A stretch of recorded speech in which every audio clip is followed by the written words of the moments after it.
It's another Q&A edition of Optimal Health Daily, episode 1078, and I'm Dr. Neil Malik. Hey there, happy Friday, and welcome to another Q&A edition of Optimal Health Daily, where I answer your health questions related to fitness, diet and nutrition, and lots more. You send in the questions, and I answer them for you. Now, if you want to send me a question, just come by oldpodcast.com/ask, or you can call in your question by dialing 61 I love OHD. And I'm now taking questions by email. You can send one in to health@oldpodcast.com. Let's hear today's question as we optimize your life. Ugla writes, what is the best way of eating to reduce IBS symptoms based on my intolerances? I have an egg and yeast intolerance and am borderline with wheat. I had a food intolerance blood test done a few months ago. I also don't eat meat. I still eat seafood and fish though. So that leaves me with much less variety to choose from.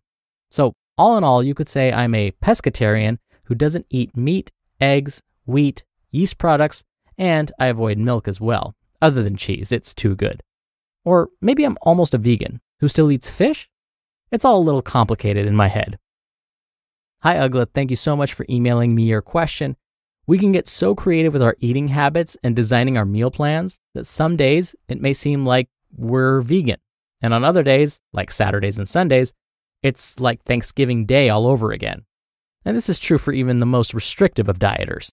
Now, unfortunately, blood tests for food intolerances aren't always accurate. You mentioned you had blood tests done to test for this. Probably the most accurate measure to test food intolerances is to avoid those foods you suspect are causing your symptoms, and then do that for at least a month. Now, if these are true food allergies, not intolerances, but allergies, and you're at risk of experiencing anaphylaxis, don't do any of what I'm about to recommend. Instead, discuss how best to proceed with your doctor. But if these are just food intolerances, meaning you start experiencing some discomfort after consuming these foods, but there's no risk of anaphylaxis, then you can slowly reintroduce these foods one by one back into your diet. You would start by consuming a small amount of the suspected food. Write down the date you ate or drank that food, the time, and monitor yourself to see if any symptoms return. If the symptoms don't return after a couple of days, you can try consuming a slightly larger portion of that same food. Again, keep detailed food logs and see if any symptoms return. If nothing happens after a couple of days, that food is probably not the source of your intolerance. You would then repeat this process with another item you suspect causes you discomfort. So, is there an optimal diet for IBS? Well, let me first explain what IBS is. IBS stands for Irritable Bowel Syndrome. Now, symptoms of IBS can range from excessive gas, bloating, cramping, and periods of diarrhea or constipation. Now, I should mention that even though the symptoms sound familiar, IBS is different from other gastrointestinal diseases like Crohn's disease and ulcerative colitis. Now, we're learning that there are lots of things that can help with IBS, many of which are not even diet related, like managing stress, exercising regularly, getting enough sleep, and of course, diet does play a role. Now, the diet I recommend you discuss with your doctor is something called the low FODMAP diet. This is a restrictive diet, so there are foods you will need to avoid, but it has been shown to be very helpful for most that suffer from IBS. And luckily, the diet can be followed in the short term and may not require you to follow this eating pattern for life. Plus, there are other IBS therapies. So if this doesn't work, there are other options you can discuss with your doctor. I've recommended the low FODMAP diet to many folks, and they often experience relief in just a few days. The research seems to support this as well. So, what does low FODMAP mean anyway? I remember when I first heard the name, I was like, you mean low food map, right? We're talking about a map of foods you can eat. Nope.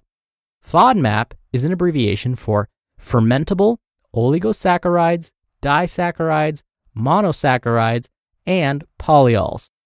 Now basically, these are fancy names for different types of sugars found in foods. For those with IBS, these sugars need to be reduced or completely avoided. This is because they are fermentable by the bacteria in the gut. For those that don't suffer from IBS, these sugars don't cause any problems. But for those that suffer from IBS, it can lead to all those uncomfortable symptoms like gas, bloating, abdominal pain, and diarrhea. So by avoiding foods that contain these fancy-sounding sugars, oligosaccharides, disaccharides, monosaccharides, and polyols, you may start to feel better. So the next logical question is, where do I find foods that are low FODMAP? This is where it gets a little tricky. Because these sugars are common in many foods, the list of foods to avoid is kind of long. I'll list some of the foods to avoid here, but I encourage you to download a list of low and high FODMAP foods to keep with you at all times. A great resource can be found on Monash University's website. Just type Monash low FODMAP in a search engine and it will pop up right away. Then click the high and low FODMAP foods link. But again, here are some general recommendations. Fruit. When it comes to fruit, try and avoid stone fruit. These are fruits that contain a pit, like plums, peaches, nectarines, cherries, and mangoes. Apples are a no-go as well. Vegetables. Onions, leeks, mushrooms, and cauliflower should be avoided. But most importantly, avoid beans. Next, grains. Try and avoid anything with wheat in it, which it sounds like you're already doing UGLA. So you may need to purchase gluten-free for the time being because that'll be a safe way to avoid wheat. Dairy.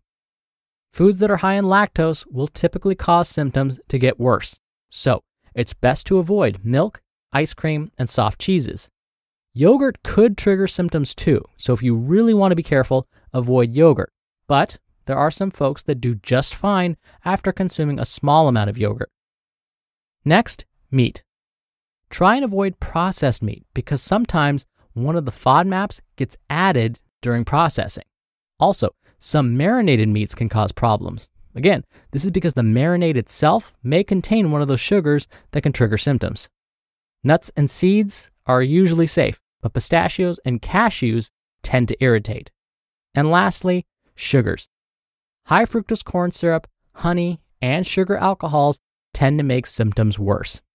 So, the trick is to try and avoid these foods for 2 up to 6 weeks and see if your symptoms improve.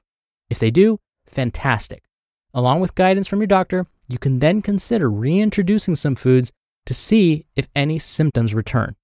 With time, you will have a much better idea of how your body responds to these foods, and be sure to keep good food records so that you can really pinpoint which foods are more troublesome than others.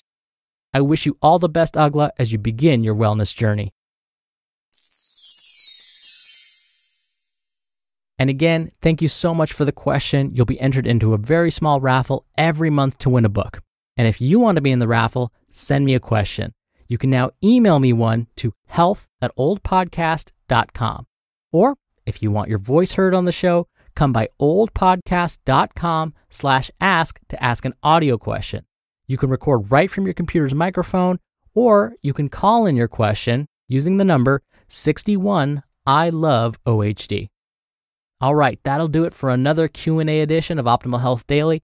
Thank you so much for listening. Thank you for your continued support. Thank you in advance for sending me your questions, and have a great start to your weekend. I'll see you back here tomorrow where your optimal life awaits.